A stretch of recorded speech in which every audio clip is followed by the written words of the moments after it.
Berulang kali Capres Prabowo Subianto mengungkapkan jika dirinya terpilih menjadi Presiden RI akan merangkul semua kalangan untuk bersama-sama memajukan Indonesia dalam pemerintahan. Jika memang terjadi, maka dipastikan tidak akan ada oposisi. Apa komentar Anda? Perlukah oposisi di sebuah negara? Atau malah dengan oposisi program kerja pemerintah jadi susah terlaksana karena selalu ditentang? 633-9160 dan WhatsApp call 0816-924-924 kami buka untuk Anda. Saya pikir kalau saat ini mungkin Pak Prabowo juga belum disadarkan oleh realitas politik ya, walaupun beliau pasti sudah punya informasi banyak. Artinya begini, kalau semua dirangkul dalam tataran pragmatis kan pasti merangkul partai-partai kubunya Pak Anies, merangkul PDIP dan kubu-kubunya Pak Ganjar. Sementara untuk 02 sendiri itu partainya juga banyak kan, partainya juga partai-partai didengkot, ada Golkar dan sebagainya di dalam, sehingga bisa saja nanti akan terjadi pecah kongsi, kalau orang bilang pecah kongsi di 02 sendiri, partai pendukungnya, karena dia berasa kami yang berjuang jungkir balik lintang pukang, begitu sudah dilantik bulan 10, kenapa ada jajaran menteri dari lawan gitu, kenapa nggak dikasih ke kita gitu. Oleh karena itu saya pikir sebagai sebuah statement untuk menenangkan massa, untuk membuat semua orang secara psikologis mau menerima angka-angka KPU yang masih dipertanyakan ini, itu boleh-boleh saja. Semacam aspirin lah di bulan 3, 4 sampai bulan 6 ini, aspirin lah itu, obat penenang sementara. Tetapi dalam realitas pragmatis, kalau saya jadi partai Golkar misalnya, saya akan tersinggung kalau sampai PDIP dikasih kursi juga.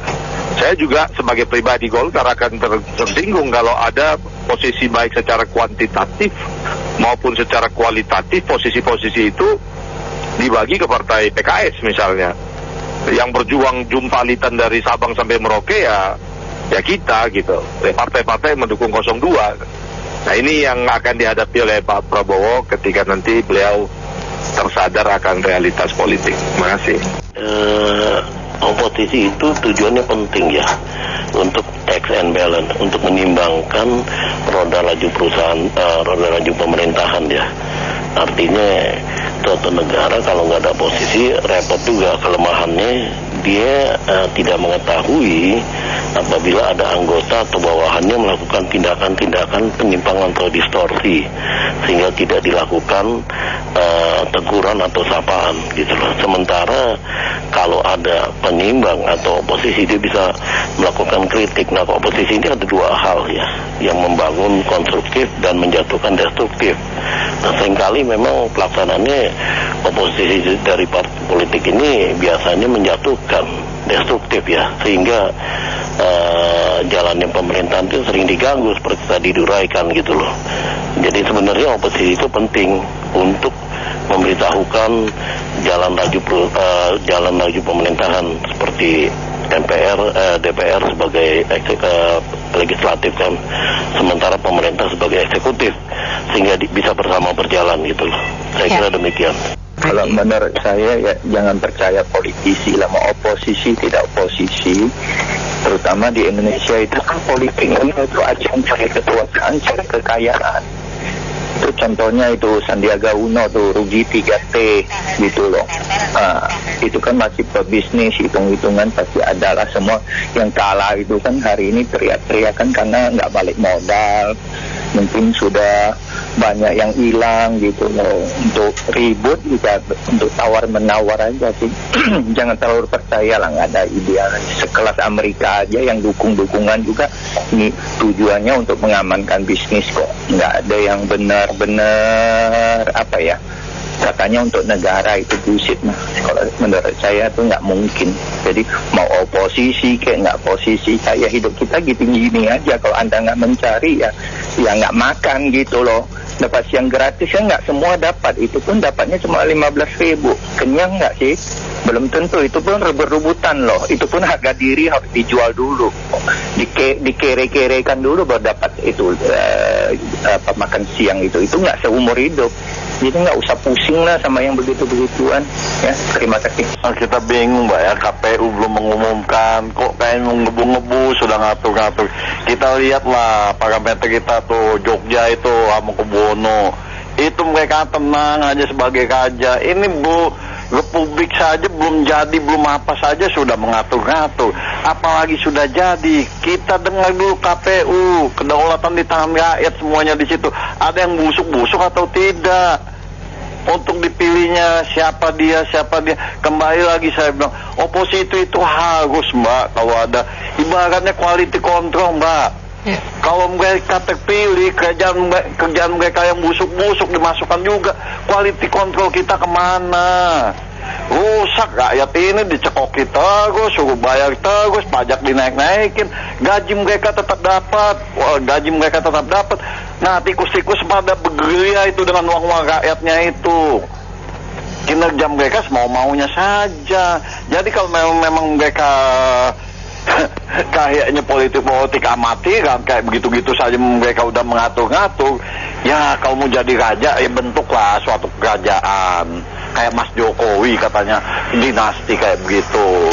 Tapi nggak bisa, ini kita republik, asan founding father kita melihatnya ini, ya kan, founding father kita ini berdarah semuanya. Kok mereka semau-mau saja mengatur, nggak ngerti atau sampai yang ecek-ecek juga mengatur juga tanpa ada kriterianya. Kembali lagi kita bilang, berempatilah kepada rakyat. Rakyat sudah susah, tetap menggaji mereka. Katanya saya tidak perlu jabatan, dikejar-kejar itu jabatan. Itu kalau memang nggak ada oposisi, negara ini kacau seperti Jokowi. Jokowi itu nggak ada oposisi, cuman PKS doang di luar pemerintahan, jadi nggak kuat. Mesti ada keseimbangan, control and balance. Jadi kalau ada oposisi bisa dikontrol keuangan negara. Ini kan waktu Jokowi ini berjor-joran duit, nggak ada yang pada kontrol. Akhirnya sekarang begini terjadi. Saya pikir oposisi penting. Prabowo itu salah kalau nggak ada oposisi. Karena apa? Oposisi itu mengontrol budgetingnya, mengontrol kebijakannya segala macam itu. Saya pikir harus ada kontrol dari oposisi. Suami istri nggak ada oposisi. Kalau kita yang macam-macam, istri saya kita akan marah. Kalau istri macam-macam, suami marah. Itu kontrol. Enggak, makasih. Apakah kepuasan rakyat itu mungkin menunjukkan oposisi yang paling real ya? Kalau kepuasan rakyat itu sudah tinggi, itu artinya sudah apa yang dijalankan kesannya sudah benar. Kalau rakyat kepuasan rakyat itu rendah, ini berarti program-programnya nggak benar. Itu kali. Kalau katakan oposisi yang lain, kadang-kadang ujung-ujungnya lain gitu loh. Itu kan bisa saja ujung-ujungnya UUD kah? Nah, kalau kepuasan rakyat itu yang real kalau menurut saya. Terima kasih. Ya, ini pertama kita ini republik ya, bukan kerajaan. Kalau kerajaan titah raja itu langsung dijalani, nggak ada bantah-bantahan ya. Masa nggak ada oposisi? Negara demokrasi macam apa? Nggak ada koreksi gitu. Ya semua orang inilah, baiknya tuh jangan merangkul semua. PDI Perjuangan aja lah di luar. Saya kira baik itu buat bangsa dan negara ya, supaya ada koreksi dan pembanding. Nah semuanya daulat titah raja. Itu satu ya. Kedua juga sepertinya Pak Prabowo mesti PD begini ini dari mana ya? Mestinya tuh perjelas dulu. Ini masalah pemilunya udah clear belum? Ini kan masih banyak suara yang bimbang mengenai pelaksanaan pemilu. Kenyataan loh ya, bukan ngarang-ngarang atau ini kan masih ada angket, kemudian dituduh karena takut kalah.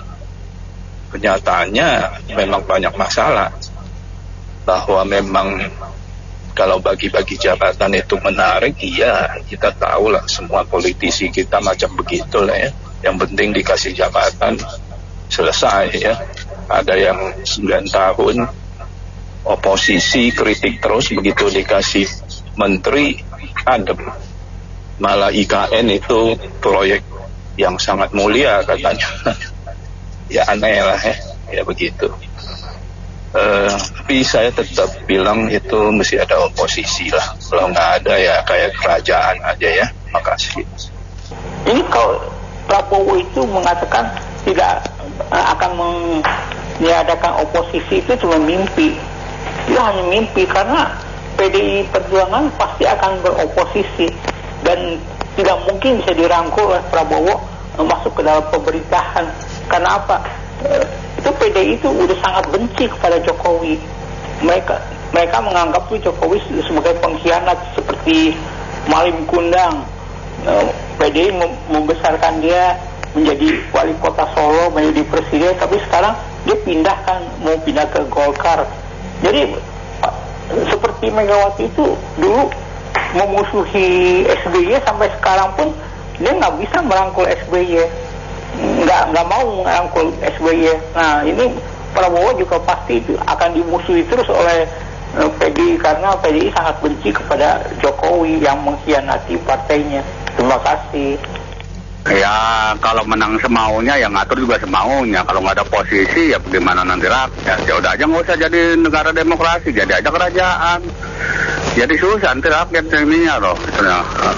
Jadi emang sesuai dengan yang setting sih, istilahnya Jokowi begitu. Sekarang penulisnya juga begitu, merangkul semua partai. Ya kalau begitu udahlah, rakyat jangan terlalu berharap banyak. Terima kasih.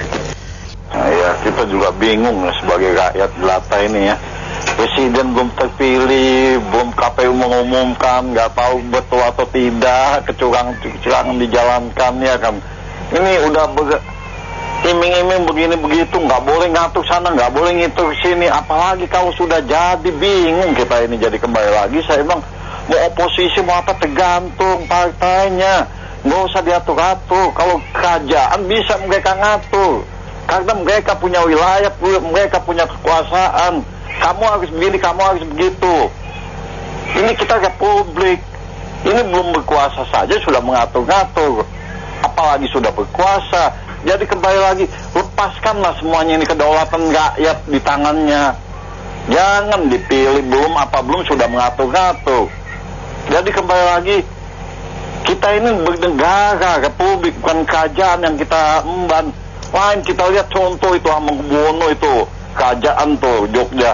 Itu harus dicontoh benar-benar, itu kerajaan mereka. Tidak sombong, tidak apa mereka. Tapi ini baru kayak begini saja, belum terpilih. KPU belum mengumumkan, sudah mengatur-ngatur.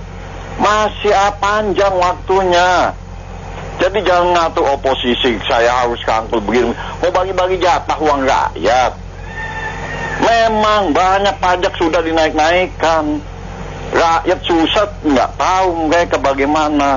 Rakyat makan, mereka tidak tahu. Rakyat tidak makan, mereka tidak tahu. Mereka yang tahunya gaji saya dapat. Nanti akan naik lagi gaji saya. Rakyat mau makan atau tidak, mereka bisa senang-senang dengan uang rakyat. Jadi kembali lagi, coba kita tunggu dulu lah pengumuman ini sampai sidang-sidang kecurangan semua dijalankan etapa-etapanya. Jangan berbesar hati dulu. Malu ini kita sebagai rakyat ini. Kok kayaknya rakyat ini dipecundangi terus suaranya ini. Jadi begitu saja saya bilang, berempatilah. Ini negara republik, bukan negara kerajaan. Begitu saja, makasih. Assalamualaikum. Ini namanya dia Presnya mau punya keinginan sih boleh-boleh aja. Tapi nanti kalau semuanya di dalam, yang kontrolnya nggak ada, nanti jadi banyak menterinya yang korupsi. Ya pokoknya PDIP itu di luar lah, PDIP sama PKS. Kalau PKB mana itu mungkin masuk, karena kan dari awal itu udah saling kenal kan. Harapannya dua partai itu di luar biar ada yang kontrol. Kalau semuanya masuk nanti profesional nggak kebagian tempat, semuanya politisi. Tuh, ke depan kan tantangannya banyak, berat. Yang profesional aja belum tentu kita bisa jadi juara, apalagi yang nggak bisa kerja dimasuk-masukin.